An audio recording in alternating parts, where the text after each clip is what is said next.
नमस्कार। मैं कौशिक मेहता स्वामी अग्निवेश नहीं रहे और ये दुखद समाचार की जितनी जगह मीडिया में मिलनी चाहिए इतनी नहीं मिली। सामाजिक सरोकार उसका काबिले दाद था। धार्मिक उन्माद के सामने भी वो लड़ते रहे, खास करके बंधुआ मजदूरों बॉन्डेड लेबर के लिए उसने जीवन भर आंदोलन चलाया। ये स्वामी अग्निवेश यूं तो आंध्र प्रदेश के काकुलम श्रीकाकुलम में जन्मे थे और कईयों को पता नहीं होगा कि वो उसका जो सांसारिक नाम था वो वेपाश्याम राव था। वो काफ़ी पढ़े हुए थे और कोलकाता में सेंट जेवियर्स में उसने पढ़ाया भी था। 70 के दशक में वो आर्य समाज के साथ जुड़ गए और दीक्षा भी ली और उसका नाम हुआ स्वामी अग्निवेश। पूरी आर्य समाज की पूरी दुनिया की जो संस्था है उसके वो अध्यक्ष भी रहे 4-5 बरस तक। लेकिन ये अलग प्रकार के आर्य समाजी साधु थे। मानव अधिकार हो, सामाजिक न्याय हो या धार्मिक उन्माद हो, कई मुद्दों पे स्वामी जी ने आंदोलन चलाया था। और ये धार्मिक उन्माद के सामने तो काफ़ी कुछ बोल लेते थे, इसीलिए कईयों की आंखों में वो खटकते भी थे। वो भगवा वस्त्र पहनते थे और लोग इसके बारे में भी बोला करते थे तो वो हंसकर बोल देते थे कि ये गेरू का रंग नहीं है, ये अग्नि का रंग है। तो स्वामी जी ने खास करके बॉन्डेड लेबर के लिए काफ़ी कुछ किया। दिल्ली में पूरा एक संस्थान बनाया और पूरी जिंदगी इसके लिए काम करते रहे। 70 के दशक में ही एकाएक वो पॉलिटिक्स में आ गए। हरियाणा में उसने आर्य सभा नाम की पार्टी भी बनाई थी। वो हरियाणा में जीत के विधानसभा में आए और 2-3 बरस वो एजुकेशन मिनिस्टर भी रहे। लेकिन कुछ मजदूरों के मुद्दे पर सरकार के साथ अनबन हो गई और उसने रेजिग्नेशन दे दिया। पॉलिटिक्स में वो काफ़ी रुचि रखते थे। 2 बार उसने संसद में जाने का भी प्रयत्न किया लेकिन वो सफल नहीं रहे। पहली बार छत्तीसगढ़ के कांकेर लोकसभा सीट से वो चुनाव लड़े थे और दूसरी बार 1991 में भोपाल से चुनाव लड़े और दोनों चुनाव वो हार गए थे। 2014 में जब वाराणसी से नरेंद्र मोदी ने नामांकन किया और वहाँ से इलेक्शन लड़े, तब उसने मन बना लिया था कि मैं मोदी जी के सामने लड़ूंगा। उसकी एक ही शर्त थी कि कांग्रेस मुझे टिकट दे दे। लेकिन बाद में कई मित्रों ने समझाया कि इस झमेले में आप मत पड़िए, फिर वो मान गए थे। लेकिन कांग्रेस के साथ उसके अच्छे ताल्लुकात थे। फिर अनबन हो गई तो दोनों में दूरी आ गई। वैसे तो वो कुछ न कुछ मुद्दे पे बोलते रहते थे, आंदोलन करते रहते थे और मीडिया में भी उसकी हाजिरी दिखाई देती थी। वैदिक समाजवाद उसने लाया, स्वामी जी ने लाया। ये कुछ अलग सी बात थी, इसीलिए कई आर्य समाजी और कई हिंदू नेता धर्मगुरु भी उसके सामने हो गए थे। ये सुर्खियाँ बटोरते रहते थे। एक बार तो बिग बॉस में भी आ गए थे वो।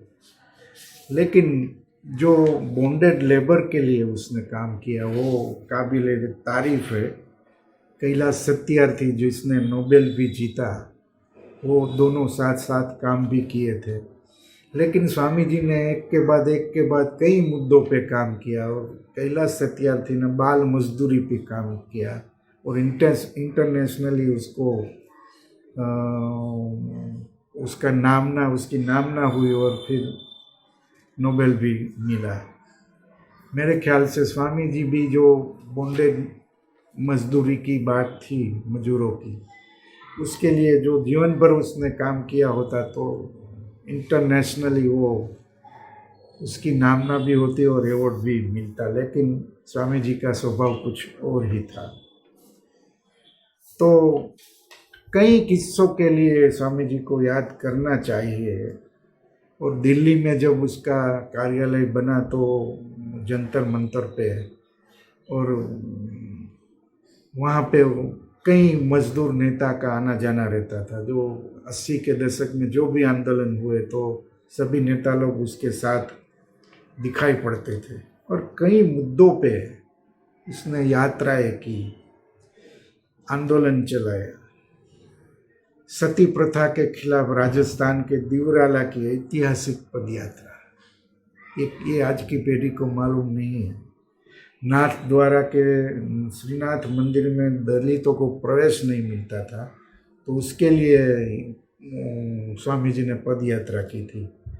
सती प्रथा पर पुरी के शंकराचार्य जगत गुरु स्वामी निरंजन देव तीर्थ को शास्त्रार्थ की चुनौती दी थी और दिल्ली से बागपत के निकट पुरका जी की पद यात्रा की थी और मेरठ में हुए भीषण दंगे।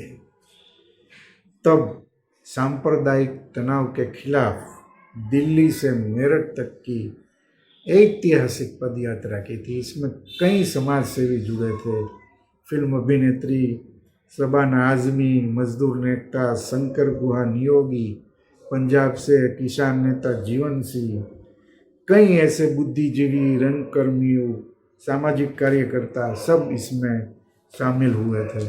अन्ना हजारे ने जब आंदोलन चला भ्रष्टाचार के विरुद्ध लोकपाल बिल के लिए, तब भी अग्निवेश ने सपोर्ट किया था अन्ना हजारे को। और टिकायत ने जब राजस्थान में आंदोलन किया तो उसमें भी वो जुड़े थे। तो एक मुद्दे पर वो काम नहीं करते थे, एक से ज़्यादा अनेक मुद्दे पर वो बोलते रहते थे, आंदोलन किया करते थे। सती प्रथा के सामने जो आंदोलन किया वो इसकी नोंद हमें इसलिए लेनी चाहिए कि ये राजस्थान में आज भी उसका कुरिवाज है और इस मुद्दे पे कोई बात नहीं करता। तब अकेले अपने आप निकल पड़ना, पद यात्रा करना, ये छोटी बात नहीं है। तो ये आर्य समाज को एक क्रांतिकारी आंदोलन के रूप में जो स्वामी दयानंद सरस्वती चाहते थे, तो उसके हिसाब से वो काम करते थे। इसमें स्वामी जी ने आर्थिक और राजनीतिक बदलाव का दर्शन भी जोड़ दिया था।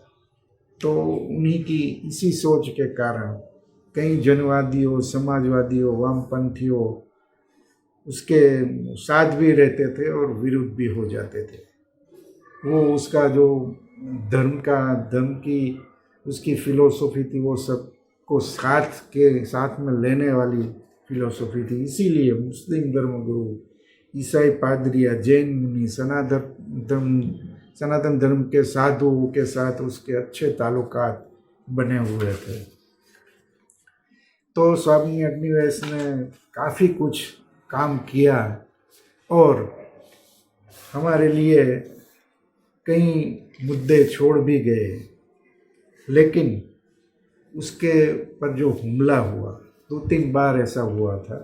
माओवाद के लिए काफ़ी कुछ काम किया स्वामी जी ने और माओवादी को मेन स्ट्रीम में लाने की भी कोशिश की। सरकार के सामने उसने एक फॉर्मूला भी रखी और इसके लिए वो काम भी करे, लेकिन जिसके साथ बात चल रही थी वो माओवादी नेता की हत्या हुई और पूरी बात बिखर पड़ी। लेकिन जब वो एक बार गए थे साथियों के साथ तो उस पर हमला हुआ था। आखिर में 2018 में हमला हुआ।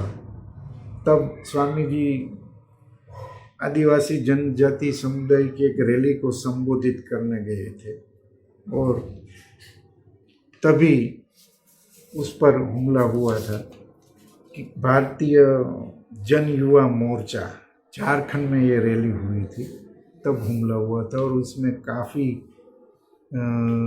इजाग्रस्त हुए थे और लीवर उसका डैमेज हो गया था। लेकिन इस हमले के बाद भी उसको कोई सिक्योरिटी नहीं दी गई थी। आज कोई कुछ बोलता है और उसके सामने सरकार जवाब देता है तो जेल या वाइस सिक्योरिटी मिल जाती है, लेकिन सरकार ने तब जरूरी नहीं समझा कि स्वामी अग्निवेश को भी सिक्योरिटी देनी चाहिए थी। ऐसे जुझारू आजीवन योद्धा अग्निवेश हमारे बीच नहीं रहे।